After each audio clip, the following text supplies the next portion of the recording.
അധ്യായം 9.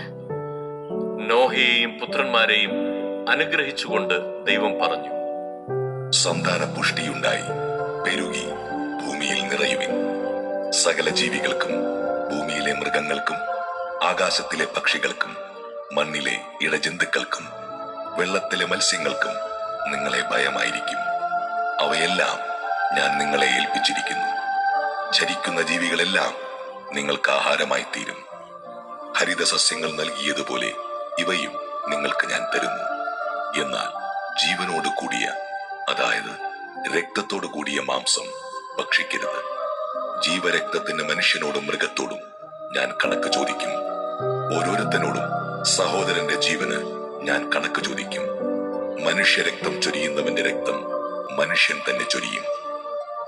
കാരണം എന്റെ ഛായയിലാണ് ഞാൻ മനുഷ്യനെ സൃഷ്ടിച്ചത്. സന്താന പുഷ്ടിയുള്ളവരായി പെരുകി ഭൂമിയിൽ നിറയുവിൻ.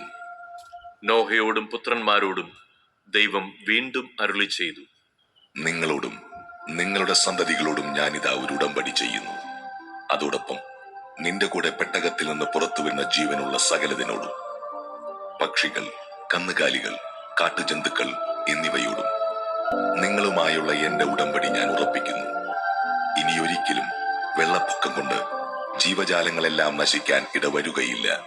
ഭൂമിയെ നശിപ്പിക്കാൻ ഇനിയൊരു വെള്ളപ്പൊക്കം ഉണ്ടാവില്ല. ദൈവം തുടർന്നരുളി ചെയ്തു, എല്ലാ തലമുറകൾക്കും വേണ്ടി നിങ്ങളും സകല ജീവജാലങ്ങളുമായി ഞാൻ സ്ഥാപിക്കുന്ന എന്റെ ഉടമ്പടിയുടെ അടയാളം ഇതാണ്. ഭൂമിയുമായുള്ള ഉടമ്പടിയുടെ അടയാളമായി മേഘങ്ങളിൽ എന്റെ വില്ല് ഞാൻ സ്ഥാപിക്കുന്നു.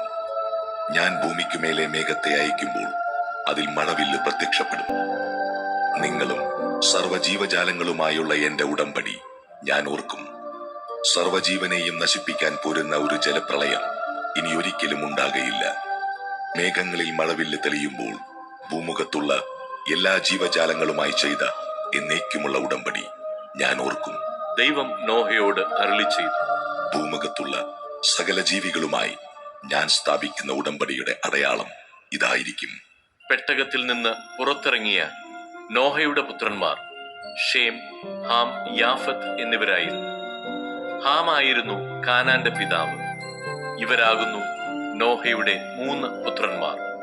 ഇവർ വഴിയാണ് ഭൂമി ജനങ്ങളെ കൊണ്ട് നിറഞ്ഞത്. നോഹ ഭൂമിയിൽ കൃഷി ചെയ്യാൻ തുടങ്ങി. അവനൊരു മുന്തിരിത്തോട്ടം വെച്ചുപിടിപ്പിച്ചു.